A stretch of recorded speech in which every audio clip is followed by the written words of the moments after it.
كان عم عذيب انا حتى عقال ما عندي. ابن سميته لا تدري. شوف اقول لك لا تجيب اسم امه على لسانك، عرفتي ولا لا؟ شنو انا جاي من فتره القاع؟ انا اعرف اسم ابوك وما اندهلك به. صدق وحيد انا هم ما اعرفه. هل كنا صوت ابوك يندهل باسم امي ولا كان عند ابو؟ خايف ما تقول الا باسمه. ابوي شعرت قلب ما تعرفونه. غير يقول يفضها. ابوي اسمه شنو نسيته؟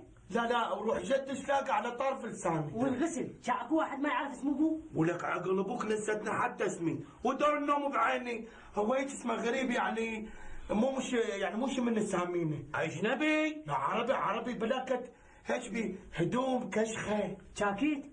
بي جاكيت بلاكت ويا بنطلون. ها غاط اللي يلبس الغاص يصيحوا له زلمه. ولك شاشني مره صح زلمه شو يصيحوا له؟ افندي. فندي رحمه الله على روح والدي. دمشنا يا ابن فندي يلا مشنا. شوف اقول لك لا تجيب طار اسم ابوي على لسانك. دمشنا يا ابن شلاقه. جبت طار شلاقه وين راح امشي؟ ولك دول بنت وياك شاشة كده. يلا قوموا شويه يلا عيد لا نجيبهم من الغصب ساعه. يلا قوموا. اقول لك بيا مواتشيل هي هم هي يلا قوم امشي يلا امشي يلا قدام. شفتها؟ نعم سيدي. اريدك تطلع بسيارتي للمديريه وتنطي هاي الورقه للوكيل وترجع وياك هو. كم مسلحه سيدي؟ ما عليك الوكيل هو يتصرف. شبلط على مسلحه واحده اجيبها وجه موزع. اخي غير اني كاتب للوكيل كل التفاصيل بهاي الورقه. شنو سيدي انا خلص وما تقول لي بالتفاصيل واقول له. تاليها وياك شلتاف. بويا انت ايش كثر تلح هولك.